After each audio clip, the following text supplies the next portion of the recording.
Spectroscopy is a highly sensitive, non-destructive analytical technique that studies the luminescence of fluorescent substances by exposing them to light and measuring the light they emit.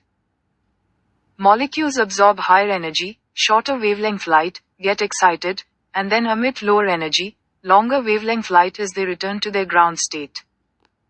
This emitted light, called fluorescence, is unique to the specific molecule and can be used for identification, to determine concentration, and to study molecular properties in diverse fields like biology, environmental monitoring, and material science. How it works. 1. Excitation.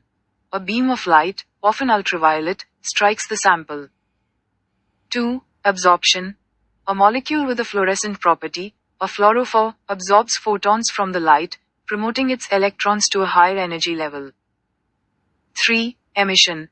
The excited electrons quickly return to their ground state, releasing the energy by emitting photons of light at a longer wavelength, lower energy. This phenomenon is called fluorescence.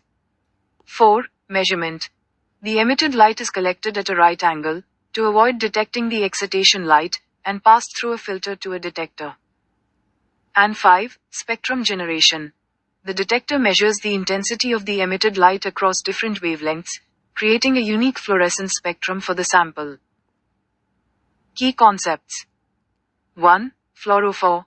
A chemical compound that fluoresces. 2. Stokes shift. The difference in wavelength between the peak of the excitation spectrum and the peak of the emission spectrum. Emission always occurs at a longer, red-shifted, wavelength. 3. Quantum yield.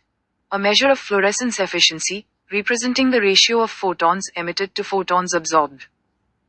And 4. Sensitivity.